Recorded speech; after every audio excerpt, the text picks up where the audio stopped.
Hi students, unit चल रही है इलेक्ट्रॉनिक डिवाइसेस और मैंने बताया था प्रीवियस वीडियोज़ में आप लोगों को कि सेमीकंडक्टर होते हैं दो टाइप के, एक प्योर यानी इंट्रिंसिक सेमीकंडक्टर, एक इम्प्योर यानी कि एक्सट्रिंसिक सेमीकंडक्टर। इंट्रिंसिक सेमीकंडक्टर में अगर हम लोग दो टाइप की इम्प्योरिटी ट्राइवेलेंट या पेंटावेलेंट मिक्स कर देते हैं तो मिलता है हम लोगों को एक्सट्रिंसिक सेमीकंडक्टर। दो टाइप के होते हैं, पी टाइप और एन टाइप, ये हम लोग डिस्कस कर चुके हैं। आज हम बता रहे हैं पीएन जंक्शन डायोड के बारे में। समझिए पीएन जंक्शन डायोड क्या होता है।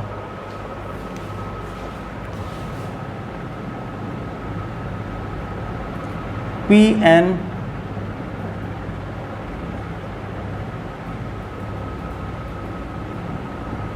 जंक्शन डायोड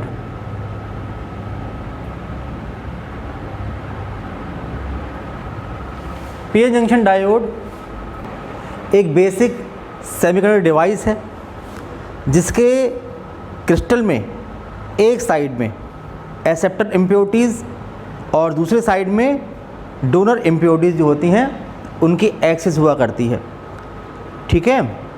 और इन रीजन को हम लोग, आप जानते हैं कि जिस रीजन में एक्सेप्टर एटम्स की एक्सेस होगी उसको हम क्या कहेंगे, पी टाइप, और जिसमें डोनर एटम्स ज़्यादा होंगे उसको हम कहेंगे एन टाइप, और जो उसकी बाउंड्री होती है उसको हम कहते हैं पी एन जंक्शन।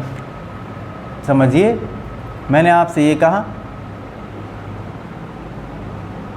कि ये एक क्रिस्टल है सेमीकंडक्टर का, इस पोर्शन में एक्सेप्टर इम्प्योरिटीज़ मिक्स करी हुई हैं। तो जब एक्सेप्टर इम्प्योरिटीज़ मिक्स करेंगे तो कौन से आयन बनेंगे, एक्सेप्टर आयन, जो इलेक्ट्रॉन्स को एक्सेप्ट कर लेंगे। ये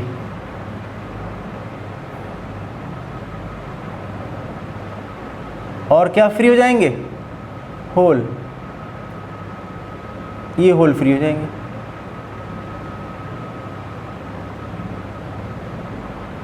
ठीक है,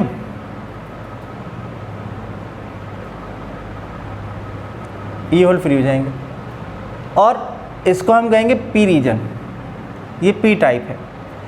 इस तरफ आप लोग मिलाएंगे या डॉपिंग करेंगे किसकी, डोनर एटम्स की।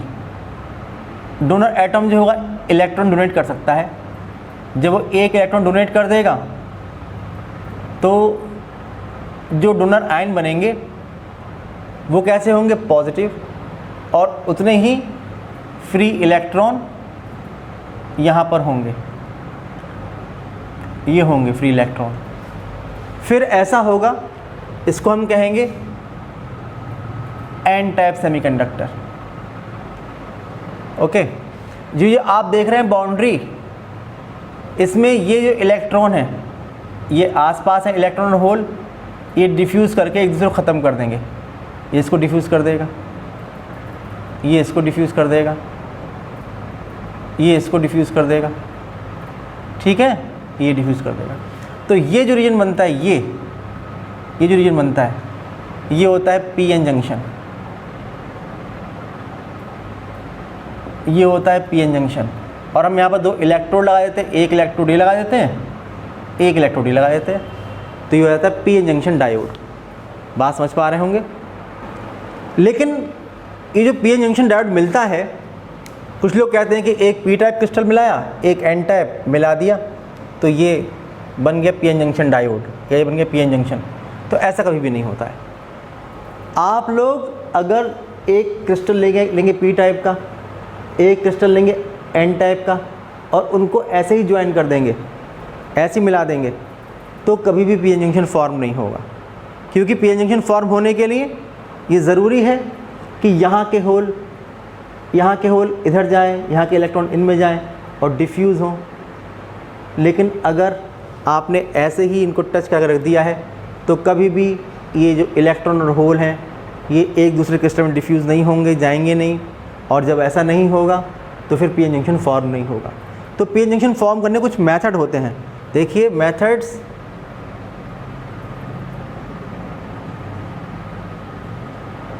For formation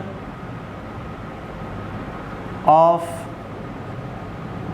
PN junction. कुछ खास मेथड होते हैं, 3 मेथड होते हैं। एक होता है एलॉइंग मेथड,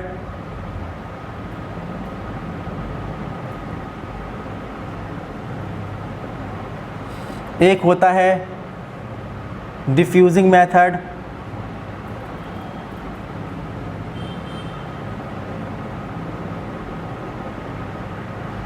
एक होता है ग्रोइंग मेथड। तो इनमें से कोई मेथड अगर आप यूज़ करते हैं तो हम लोग पीएन जंक्शन फॉर्म कर सकते हैं। जैसे मानिए एक मेथड में हम लोग एन टाइप क्रिस्टल लेंगे जर्मेनियम या सिलिकॉन का, उसको पतली स्लाइस की फॉर्म में कट कर लेंगे। जो पतली स्लाइस होगी उसको हम वेफर कहेंगे। अब आपने लिया एक एन टाइप सेमीकंडक्टर का वेफर और उसके ऊपर आप रखी एक एल्युमिनियम की शीट, ठीक है, एल्युमिनियम की शीट रखी इसके ऊपर। ट्राइवेलेंट इम्प्योरिटी आप जानते हैं, ये रखी आप लोगों ने, और इसको आप ले गए एक ओवन के अंदर। हाई टेम्परेचर 600 डिग्री सेल्सियस का आपने कर दिया। जब आपने हाई टेम्परेचर कर दिया तो ये जो एल्युमिनियम है ये डिफ्यूज़ हो गया इसके अंदर, एन टाइप वेफर के अंदर। और आप देखिए ये एन टाइप और यहाँ पर पी टाइप जंक्शन, एक एन टाइप और यहाँ पर आपने इसको मिलाया तो उसमें ही पी टाइप बन गया। तो एक जो बीच में लेयर बनेगी वो होगी पीएन जंक्शन, ठीक है ना। ये इसका एक मेथड है। फिर देखिए एक तरीका है अलाइंग मेथड।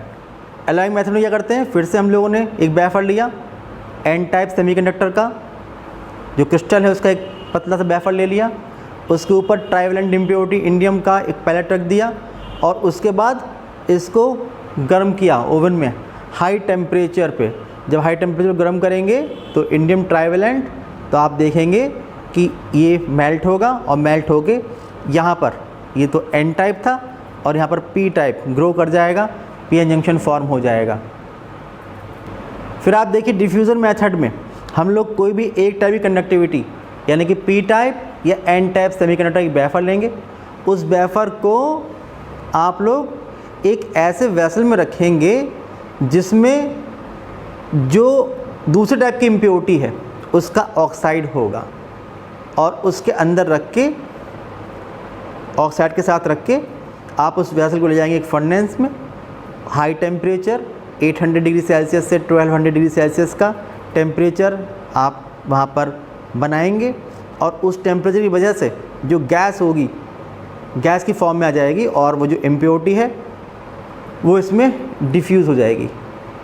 और जिस टाइप की कंडक्टिविटी का ये वेफर था दूसरे टाइप का उसके ऊपर लेयर डेवलप हो जाएगी, यानी कि यहाँ पर जंक्शन फॉर्म हो जाएगा, एक पीएन जंक्शन फॉर्म हो जाएगा।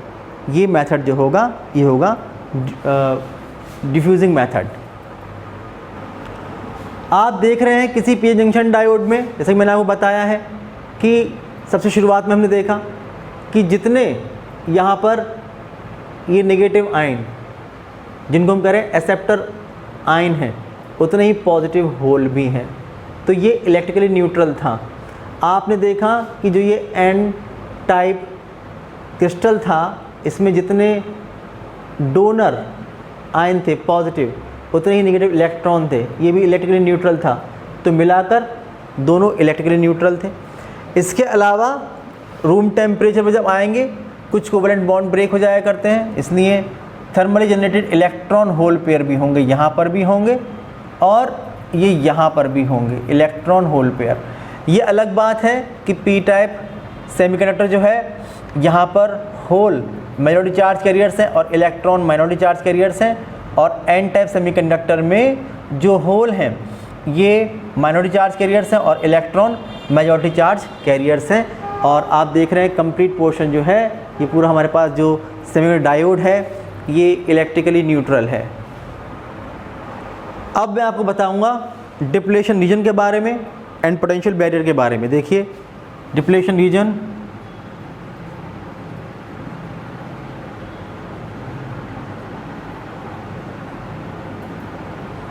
And potential barrier.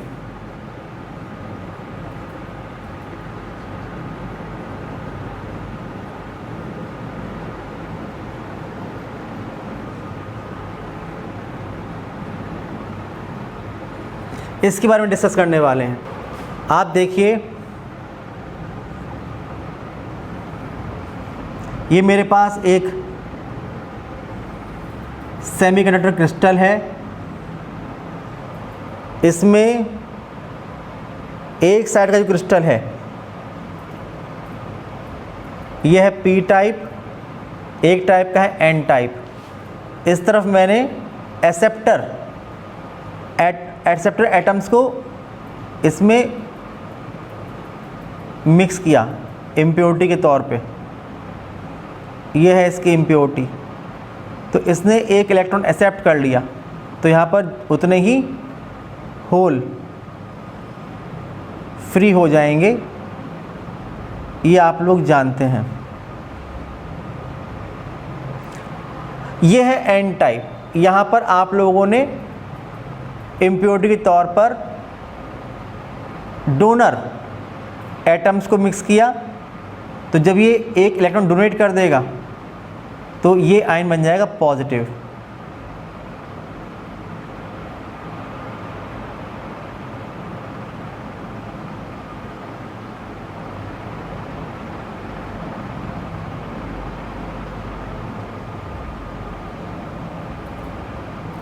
ओके, ये हो जाएगा।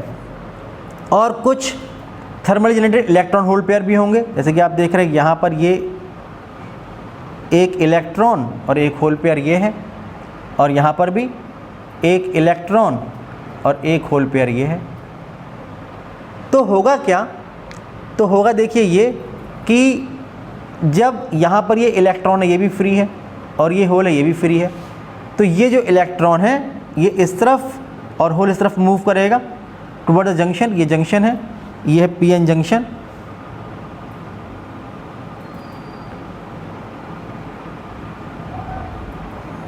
ये है पी एन जंक्शन। तो क्या हुआ कि ये इलेक्ट्रॉन और होल आके डिफ्यूज़ होंगे एक दूसरे में, तो ये इलेक्ट्रॉन इस होल को ख़त्म कर देगा। ऐसे ये इलेक्ट्रॉन आएगा इसमें, इसको ख़त्म कर देगा इस होल को। ये इलेक्ट्रॉन आएगा इसको ख़त्म कर देगा इस होल को। तो ऐसा रीजन डेवलप होगा यहाँ पर। ये आप देखिए ये एक ऐसा रीजन डेवलप होगा यहाँ पर कि जिसमें कोई भी चार्ज कैरियर नहीं है। आप कहेंगे ये है तो, लेकिन चार्ज हैं, ये चार्ज कैरियर नहीं है। ये चीज़, ये पॉजिटिव आयन है, ये नेगेटिव आयन है। मैं आपको लिख के बता दूं जिससे कि आपको कन्फ्यूज़न ना हो। यहाँ पर इसने एक इलेक्ट्रॉन एक्सेप्ट कर सकता है, ये इसलिए एक्सेप्टर आयन है। ये एक्सेप्टर आयन है।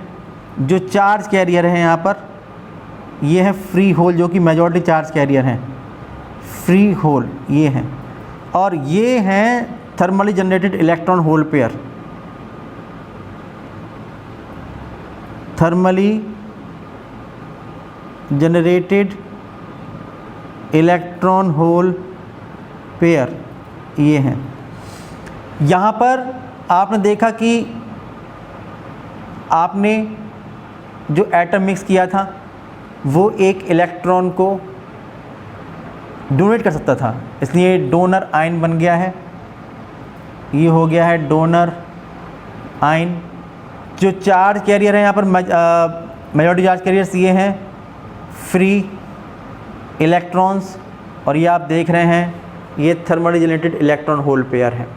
तो मैंने बताया कि यहाँ के होल्स और यहाँ के इलेक्ट्रॉन मिलकर डिफ्यूज़ हो गए और एक ऐसा रीजन बन गया जहाँ पर कोई भी चार्ज कैरियर अब नहीं है। जो ये रीजन बनता है जिसमें कोई भी चार्ज कैरियर नहीं होता है, इसको हम लोग कहते हैं डिप्लेशन लेयर या डिप्लेशन रीजन। इस रीजन को, जो ये रीजन बन जाता है, ये जो रीजन होता है ये, इसको हम कहते हैं डिप्लेशन रीजन और डिप्लेशन लेयर।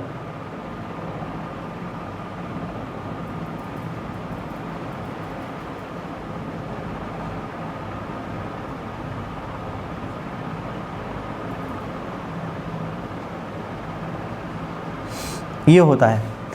और इलेक्ट्रॉन यहाँ से यहाँ आए हैं या होल यहाँ से आ गए हैं, तो नेगेटिव चार्ज शिफ्ट हुआ यहाँ और पॉजिटिव चार्ज शिफ्ट हुआ यहाँ एक तरीके से। तो ये जो अगर आप देखेंगे तो ये कैसा हो जाएगा, ये हो जाएगा नेगेटिव, और ये कैसा हो जाएगा, ये हो जाएगा पॉजिटिव। तो इसके बीच एक पोटेंशियल डिफरेंस डेवलप हो जाता है डिप्लेशन रीजन के बीच में, जिसे हम कहते हैं पोटेंशियल बैरियर। ठीक है, ये बैरियर टाइप का डेवलप हो जाता है। क्यों होता है बैरियर, ये मैं आपको बताऊंगा। तो ये होगा पोटेंशियल बैरियर, इसको हम कहेंगे, ये होगा पोटेंशियल बैरियर।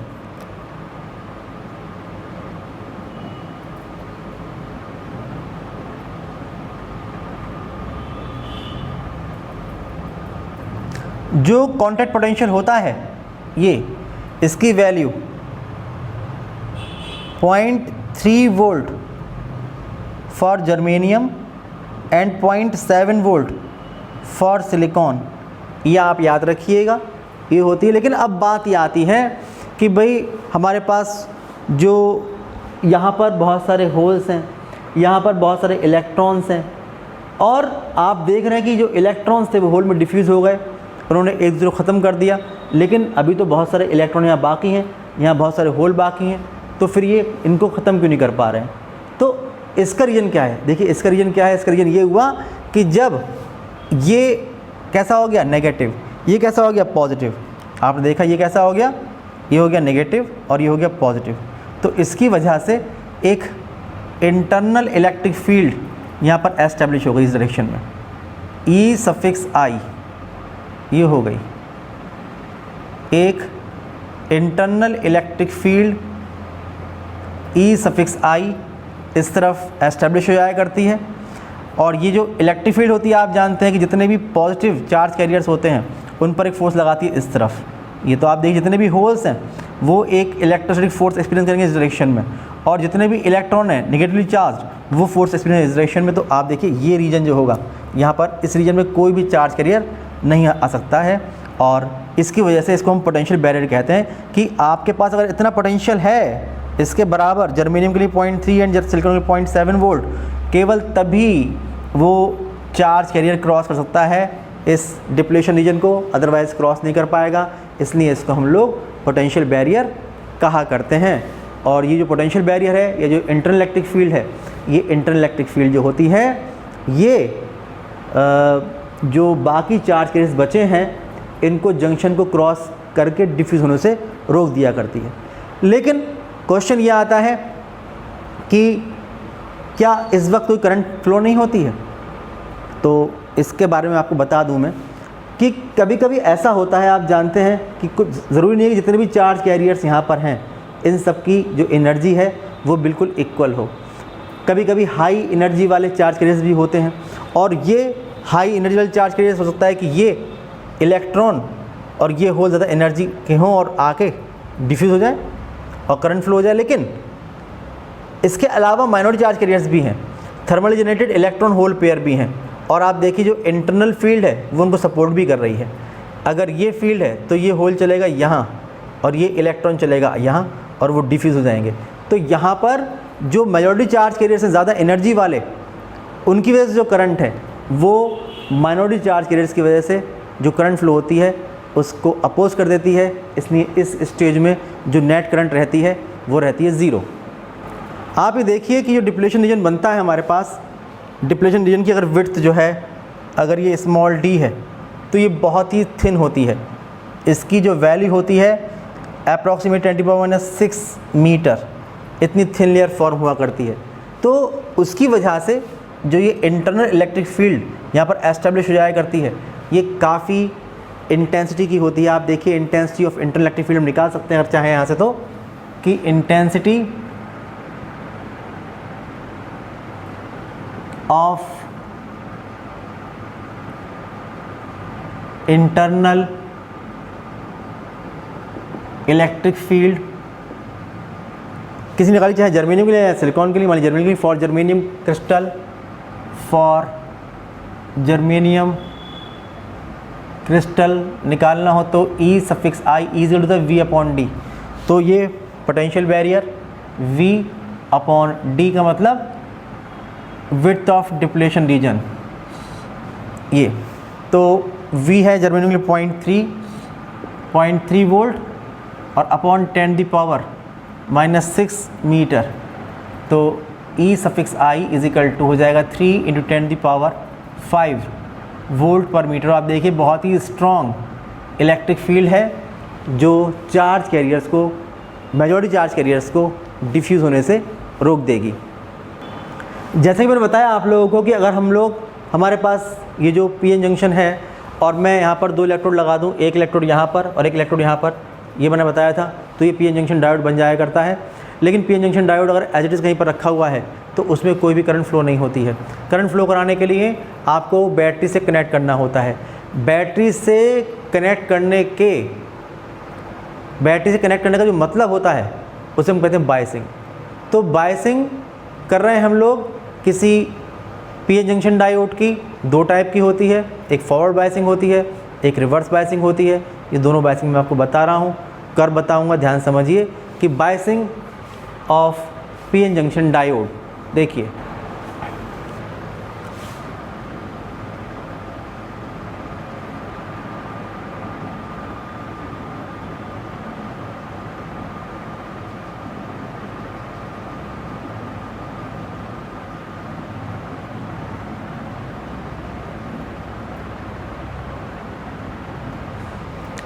इस तरह से होगी बायसिंग कि ध्यान समझिएगा और कुछ बातें याद भी रखिएगा, तो आपको प्रॉब्लम बिल्कुल भी नहीं होगी। जैसे कि आप देख रहे हैं ये पी टाइप क्रिस्टल था, ये एन टाइप था, ये था हमारा डिप्लेशन रीजन, यहाँ पर कोई भी चार्ज कैरियर नहीं था, लेकिन आयन थे, ये भी ध्यान देने की बात है। तो ये नेगेटिव आयन माने एक्सेप्टर आयन और ये डोनर आयन,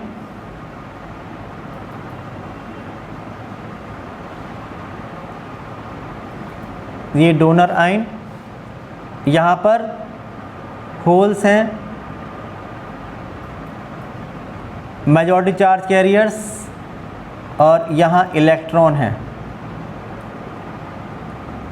लेकिन thermal generated electron hole pair exist कर रहे हैं। यहाँ पर एक आध इलेक्ट्रॉन भी है और होल भी थर्मल जनरेटेड है। यहाँ पर भी है इलेक्ट्रॉन और होल। तो आप देखिए यहाँ पर होल माइनॉरिटी चार्ज कैरियर है, यहाँ पर इलेक्ट्रॉन माइनॉरिटी चार्ज कैरियर है। उसके बाद ये रीजन जो है, ये कैसा रीजन है? डिप्लेशन रीजन है।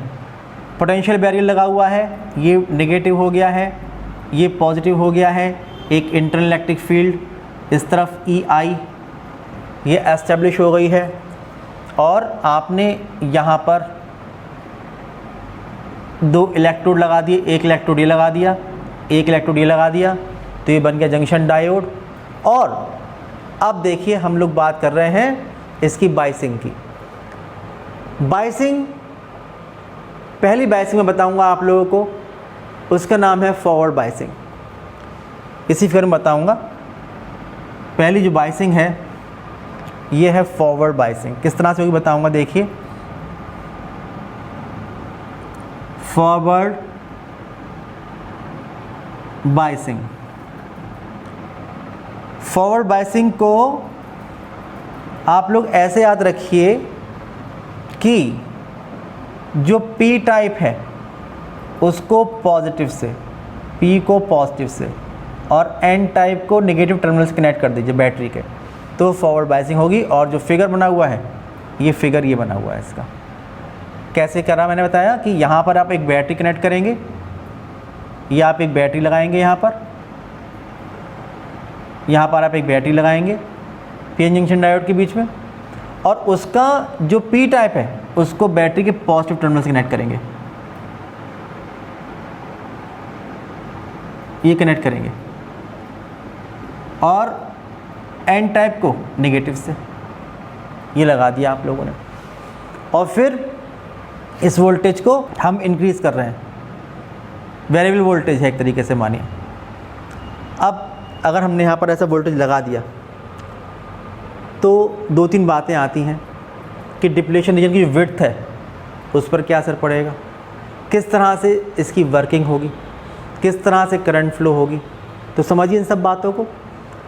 जैसे ही हम लोग ये लगाएंगे तो आप देखेंगे कि ये टर्मिनल जो होगा ये कैसा हो जाएगा, पॉजिटिव, ये कैसा हो जाएगा, नेगेटिव। जब ये पॉजिटिव और ये नेगेटिव हो जाएगा तो एक फील्ड डेवलप होगी, किस तरफ, इस डायरेक्शन में, फ्रॉम पॉजिटिव टू नेगेटिव, जो इंटरनल इलेक्ट्रिक फील्ड को अपोज करेगी। ये फील्ड जैसे जैसे आप वोल्टेज बढ़ाओगे ये फील्ड बढ़ना शुरू होगी तो ये इसको अपोज करना शुरू करेगी। जैसे अपोज करना शुरू करेगी तो जो डिप्लेशन रीजन है ये यहाँ पर जो चार्ज कैरियर्स हैं, मेजॉरिटी चार्ज कैरियर्स, ये इधर आएंगे। ये फील्ड क्या हो रही है, ये तो कम होती जा रही है। जब कम होगी तो इनका फोर्स कम लगेगा, पास आएंगे, और जैसे ही इसके इक्वल होगी फील्ड 0, बिल्कुल पास आ जाएंगे। और जब ये बढ़ेगी तो फिर डिप्लेशन रीजन की विड्थ कम होगी। तो फॉरवर्ड बायसिंग में आप लिखेंगे कि width of depletion region, width of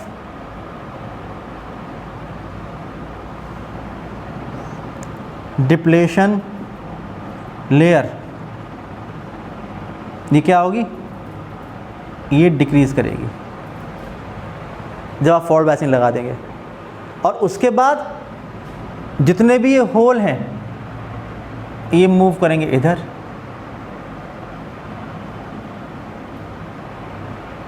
जितने भी ये इलेक्ट्रॉन हैं ये मूव करेंगे इधर,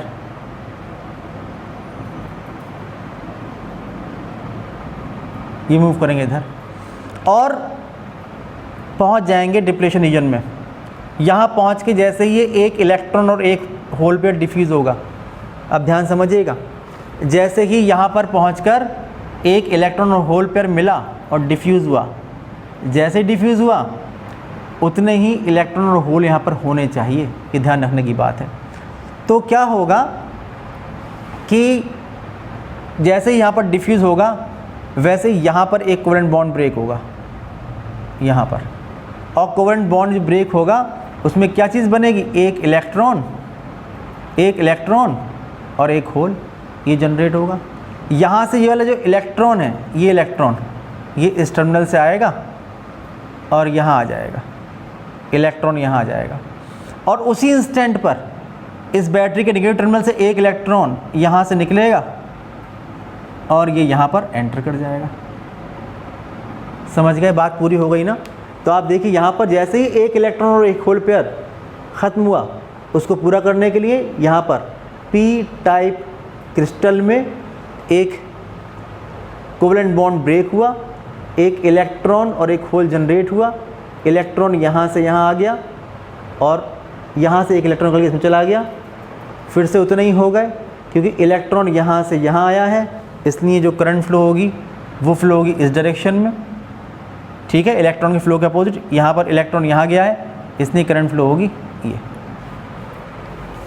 इस तरह से करंट फ्लो होती है, दोनों तरह के चार्ज कैरियर्स की वजह से फ्लो होती है पीएन जंक्शन डायोड के अंदर। लेकिन जो एक्सटर्नल वायर्स लगे होते हैं उसमें केवल और केवल इलेक्ट्रॉन के फ्लो की वजह से होती है। आप देखिए वायर में कहीं पर भी होल नहीं चल रहे हैं, अंदर तो चल रहे हैं होल, लेकिन बाहर कहीं पर भी होल नहीं चल रहे हैं। बाहर जो भी कंडक्शन हो रहा है वो केवल इलेक्ट्रॉन के फ्लो की वजह से हो रहा है। तो ये होती है फॉरवर्ड बायसिंग, आप समझ पा रहे होंगे। आप देखिए कि ये प्रोसेस जो होगा वो कंटिन्यूसली चलता रहेगा।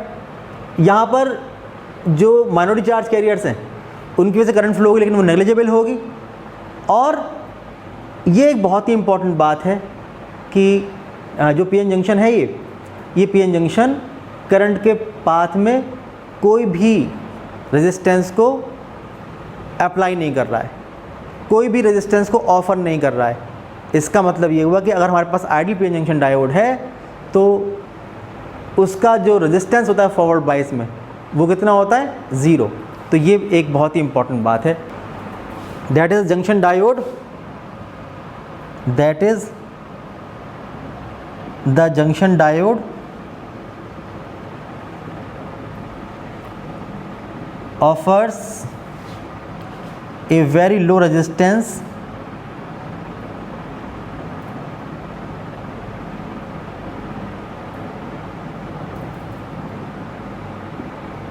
in the path of current in forward bias.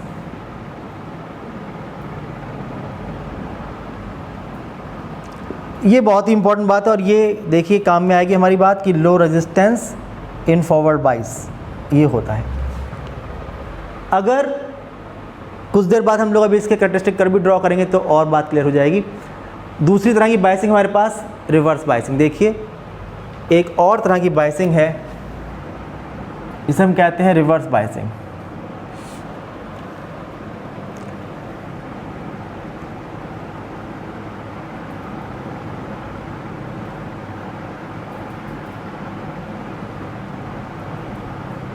Reverse biasing में इसका उल्टा होता है। अभी आपने देखा कि P को पॉजिटिव से और N को नेगेटिव से हम लोग कनेक्ट कर रहे थे। हम लोग करेंगे कि P को अगर नेगेटिव टर्मिनल से और N को अगर पॉजिटिव टर्मिनल से कनेक्ट कर देंगे तो ये होगी हमारी रिवर्स बाइसिंग। रिवर्स बाइसिंग में फिर से हम लोग हमारे पास एक PN जंक्शन डायोड होगा,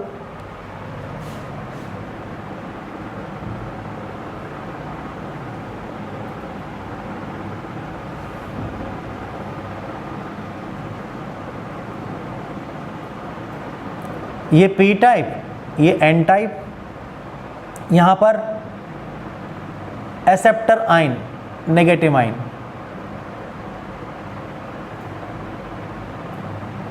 यहाँ पर डोनर आयन माने पॉजिटिव आयन, यहाँ पर है। ये नेगेटिव था, ये पॉजिटिव था। Internal field E suffix I इस डायरेक्शन में थी, डिप्लेशन रीजन था और इसमें होल्स थे, इसमें इलेक्ट्रॉन थे। और अब मैंने जो किया है कि यहाँ पर एक इलेक्ट्रोड ये लगाया, एक इलेक्ट्रोड ये लगाया, ये हो गया PN जंक्शन डायोड। दो इलेक्ट्रोड हो गए, PN जंक्शन डायोड हो गया। और मैंने यहाँ पर लगा दी एक बैटरी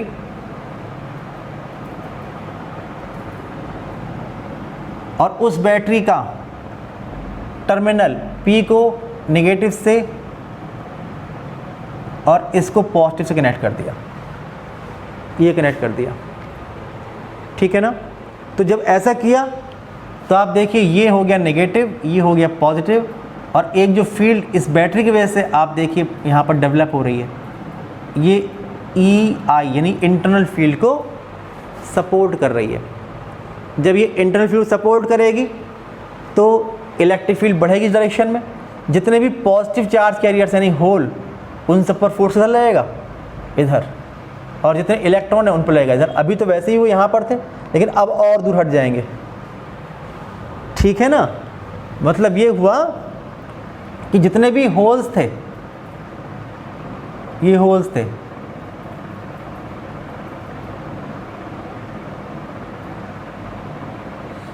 इन पर फोर्स लगेगा इस तरफ, तो ये सब इधर हट जाएंगे।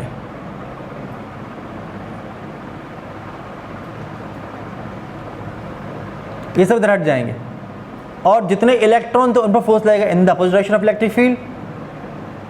तो जितने इलेक्ट्रॉन थे ये सब इधर हट जाएंगे।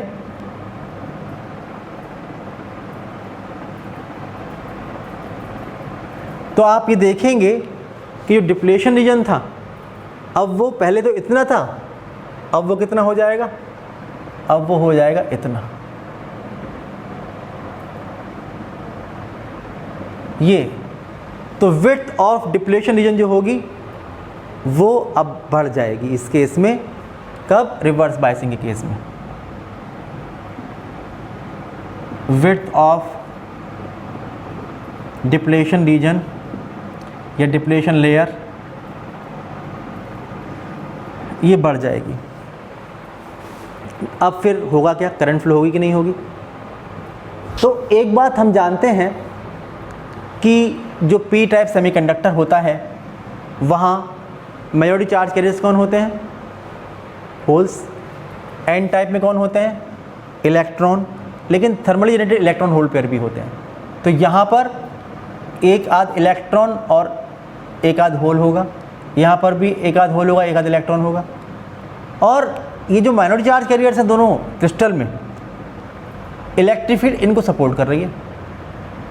आप ये देख रहे होंगे कि जो ये होल है इस पर फोर्स लगेगा इधर, इलेक्ट्रॉन फोर्स लगेगा इधर।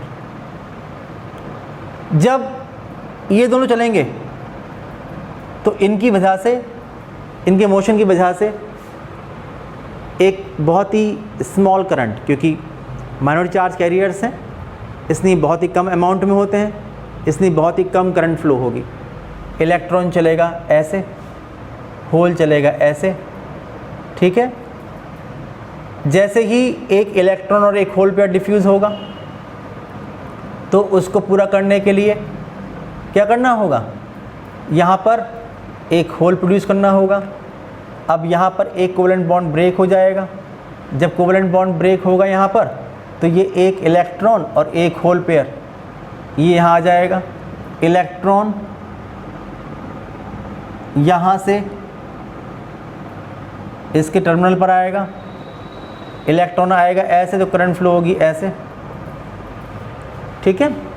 और ये यहाँ से एक इलेक्ट्रॉन निकलेगा और वो पहुँच जाएगा यहाँ पर, ये इलेक्ट्रॉन निकले यहाँ पहुँच जाएगा, तो करंट फ्लो हो जाएगी यहाँ पर इस तरह से।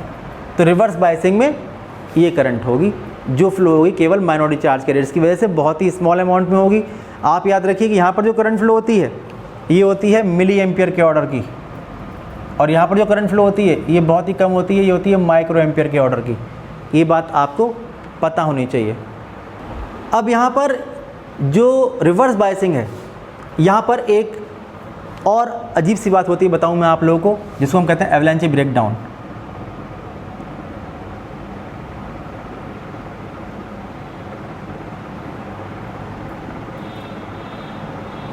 ये समझना भी ज़रूरी है।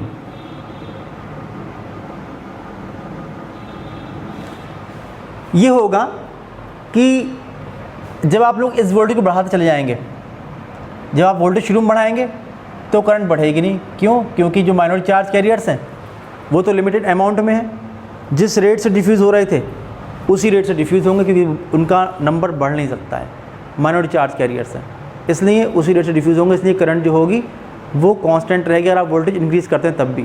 लेकिन अगर आप लोग फिर भी वोल्टेज इंक्रीज़ करते चले जाया करते हैं तो क्या होगा?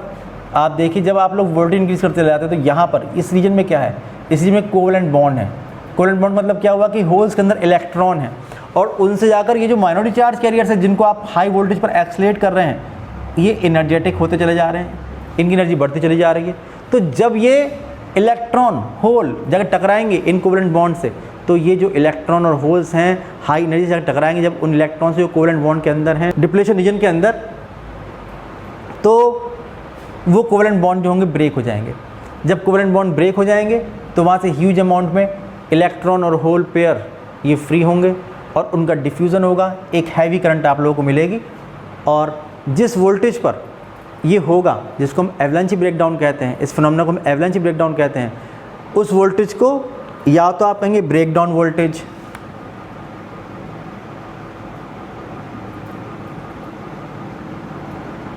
ब्रेकडाउन वोल्टेज, या आप कहेंगे ज़ीनर वोल्टेज, ये आप कहेंगे। ठीक है भाई। तो ये एक बहुत ही इम्पॉर्टेंट बात है कि जैसे ही आप पहुंचेंगे इस वोल्टेज पर, वैसे ही जो जंक्शन है ये ब्रेक हो जाएगा, इसका ब्रेकडाउन हो जाएगा, और इसके बाद इसमें इतनी हैवी करंट फ्लो होगी कि जंक्शन जल के बेकार हो जाएगा और पीएन जंक्शन डायोड बेकार हो जाएगा, काम करना बंद कर देगा। इसीलिए किसी भी पीएन जंक्शन डायोड के ऊपर हमेशा लिखा होता है पीक रिवर्स वोल्टेज, कि आपको रिवर्स बायस में इतना वोल्टेज लगाना है, इससे आगे नहीं जाना है, अदरवाइज़ जो पीएन जंक्शन है वो जल सकता है, डैमेज हो सकता है। इम्प्योरिटी या डोपिंग का जो लेवल है इसको हम कंट्रोल करके ज़ीनर वोल्टेज को कंट्रोल कर सकते हैं। और आप देखिए कुछ वोल्ट से लेके कुछ 100 वोल्ट तक। 0 वोल्टेज की जो वैल्यू है वो वेरी कर सकती है, डिपेंड करता है कि आपने इम्प्योरिटी का लेवल क्या रखा हुआ है। सर्किट सिंबल देखिए पीएन जंक्शन डायोड का। आप ये देख रहे हैं कि जब हम लोग यहाँ पर रिवर्स बायस को बढ़ा रहे हैं, इस रिवर्स वोल्टेज को बढ़ा रहे हैं, तो करंट बढ़ ही नहीं रही है। इसलिए जैसा कि आपने देखा था कि फॉरवर्ड बायस में जो जंक्शन डायोड था वो बहुत ही कम रेजिस्टेंस को लगा रहा था करंट के पास में, लेकिन यहाँ पर हाई रेजिस्टेंस अप्लाई करता है। तो ये बात भी बहुत ही इंपॉर्टेंट लिख लीजिए, that is the junction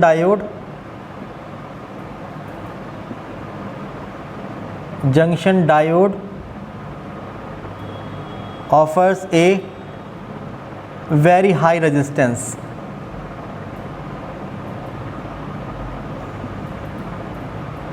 in the path of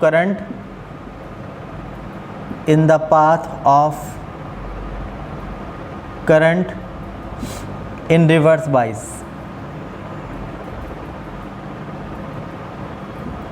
ये भी बहुत इंपॉर्टेंट बात है।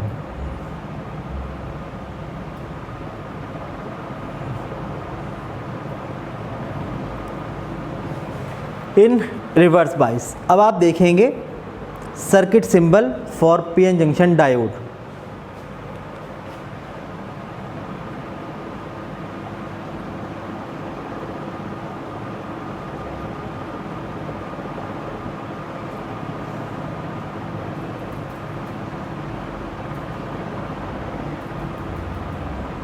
इसको हम लोग एक एरो से रिप्रेजेंट करते हैं इस तरह से।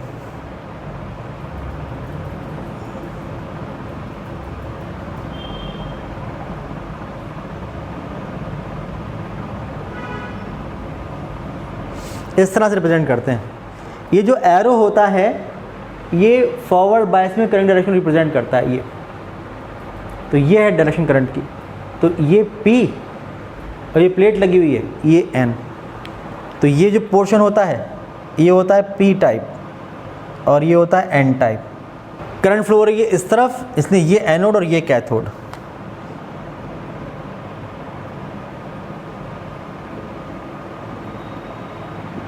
ये हो गया, ठीक है, ये इसका सिंबल हो गया। अब हम लोग ड्रॉ करेंगे VI characteristics of PN junction diode. VI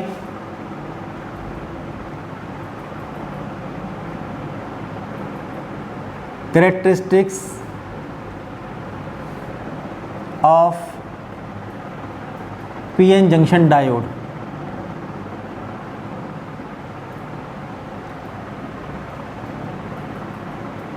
दो तरह की बाइसिंग है, एक फॉरवर्ड बाइसिंग, एक रिवर्स बाइसिंग।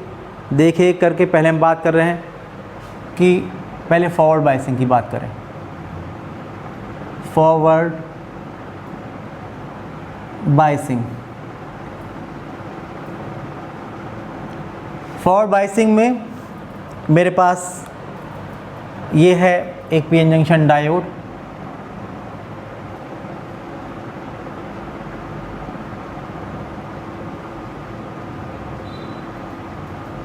ये है पीएन जंक्शन डायोड। करंट इसमें फ्लो होगी। करंट के मेज़रमेंट के लिए यहाँ पर एक मिली एम्पियर मीटर, ठीक है ना, मिली एम्पियर मीटर लगाएंगे। मैंने बताया था काहे में करंट फ्लो होती है, मिली एम्पियर में, तो मिली एम्पियर मीटर लगा देंगे। ये पॉजिटिव ये नेगेटिव करंट फ्लो नहीं है ऐसे।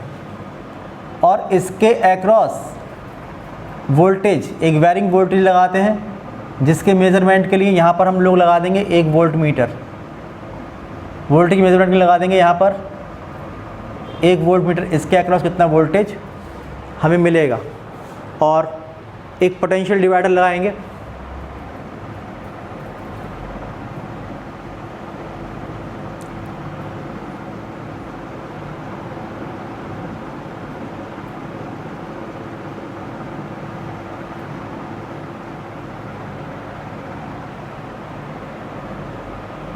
ये लगाएंगे। आप जानते हैं कि P को पॉजिटिव से N को नेगेटिव से रखते हैं, तो ये जो टर्मिनल होगा बैटरी का, ये पॉजिटिव P साइड में और नेगेटिव एन साइड में।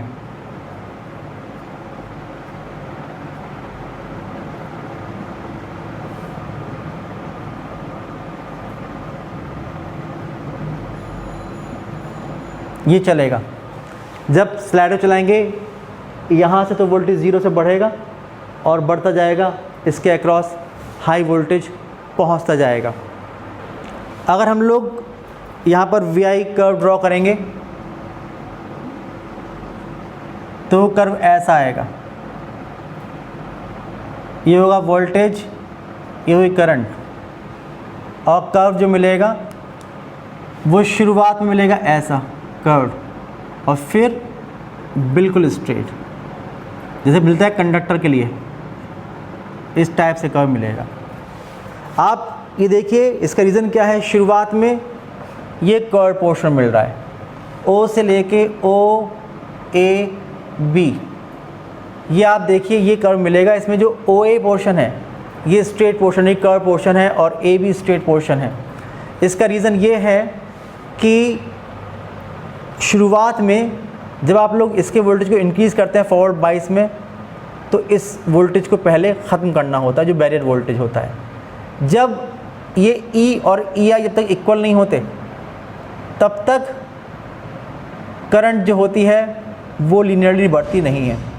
इसलिए सबसे शुरुआत में जब तक ये जो वोल्टेज है ये ख़त्म नहीं करेगा इसको, जो ये फील्ड है, एक्सटर्नल फील्ड आप अप्लाई कर रहे हो, जब तक ये इंटरनल फील्ड इक्वल नहीं हो जाएगी तब तक करंट लीनियरली फ्लो नहीं होगी, और उसके बाद फिर वोल्टेज एक सा बढ़ेगा तो करंट एक सी बढ़ेगी। तो उसके बाद ये जो AB पोर्शन है वो स्ट्रेट आता है, और ये जो PN जंक्शन डायोड है ये एक कंडक्टर तरह बिहेव करता है। आप देखिए कि ये जैसे घुटना मुड़ता है वैसे मुड़ा हुआ है, इसलिए इसको नी वोल्टेज भी कहते हैं।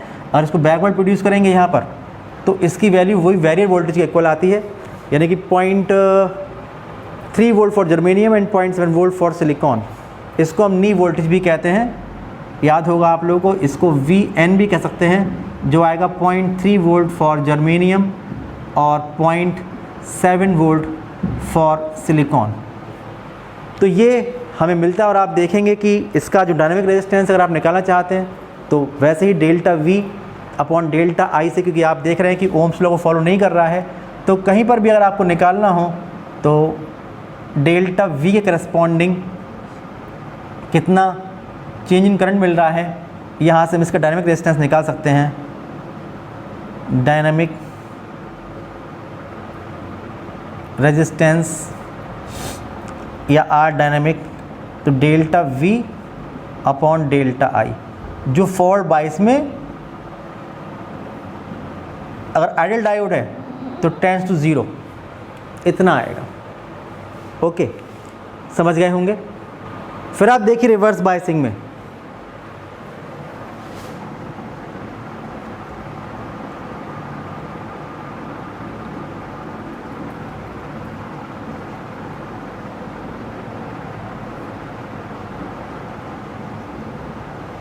रिवर्स बाइसिंग में फिर से हमारे पास ये एक PN जंक्शन डायोड है,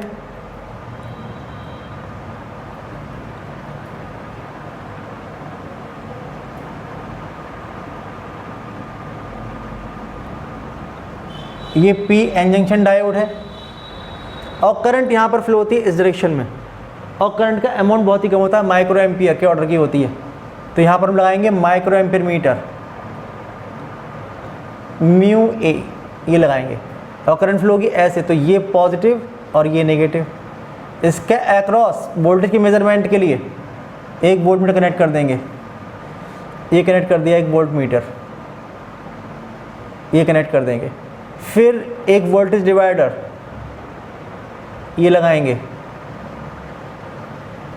पोटेंशियल डिवाइडर है, वोल्टेज डिवाइडर ये लगा दिया, स्लाइडर है इसका। और बैटरी वोल्टेज कैसा रहेगा आपको याद होगा कि क्या करते हैं, N को पॉजिटिव से और P को नेगेटिव से, तभी रिवर्स बायसिंग होती है।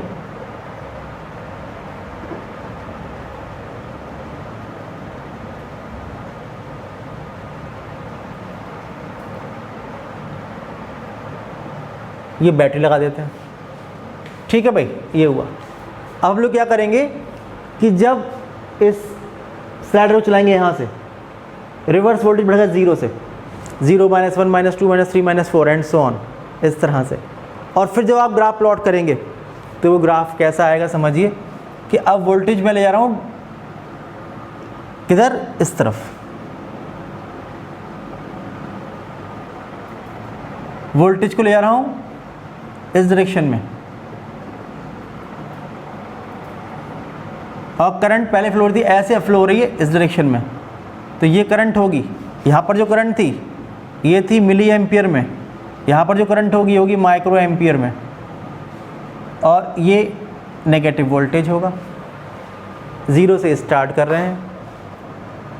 जब मैं वोल्टेज इंक्रीज़ करूँगा तो मैंने बताया था आप लोगों को कि करंट केवल फ्लो हो रही है माइनॉरिटी चार्ज कैरियर की वजह से, इसलिए वोल्टेज बढ़ाने में बढ़ेगी नहीं, भले कांस्टेंट रहेगी, अप्रॉक्सीमेटली कांस्टेंट करंट फ्लो होती है। ये था OAB, ये OC, इस तरह से ये ग्राफ मिलेगा मुझे। लेकिन फिर जैसे ही एवलांची ब्रेकडाउन होता है वैसे ही करंट एकदम से बढ़ जाया करती है, ये करंट एकदम से बढ़ जाती है। समझ पा रहे हो क्यों बढ़ जाती है? एकदम से यहाँ पर कोवलेंट बॉन्ड ब्रेक होते हैं, बहुत ही ह्यूज अमाउंट में चार्ज कैरियर्स फ्री होते हैं, फिर उनका डिफ्यूज़न होता है और हम लोगों को हैवी करंट मिलती है। तो जिस वोल्टेज पर ये होगा, ये इसको हम लोग कहेंगे break down voltage, break down voltage ये होगा। तो ये रिवर्स बायस का ग्राफ हमारे पास OCD ये ग्राफ मिलेगा। अगर आप लोग कंबाइंड ग्राफ बनाना चाहते हैं इसका कंप्लीट VI कैरेक्टरिस्टिक कर्व, तो आप बना सकते हैं। देखिए इस तरह से बनाइएगा।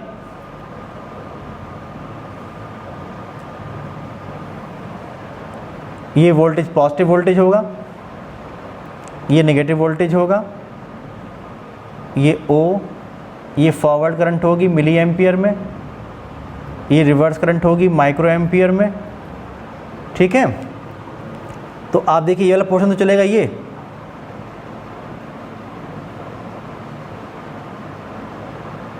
और रिवर्स वाइज में पहले ये फिर ये,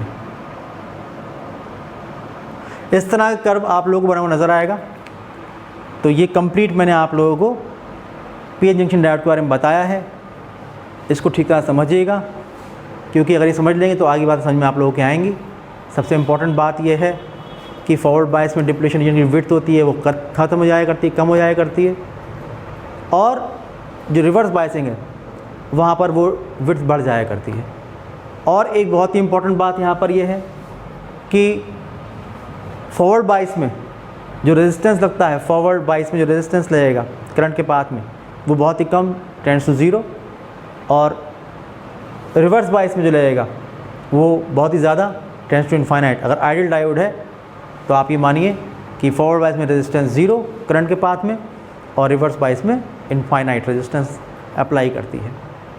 ये पहचानिएगा।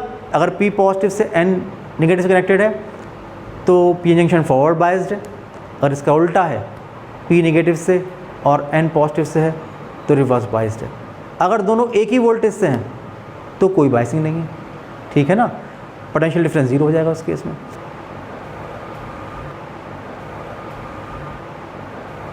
तो ये सब बातें हैं, इनको हम लोग आगे डिस्कस करेंगे।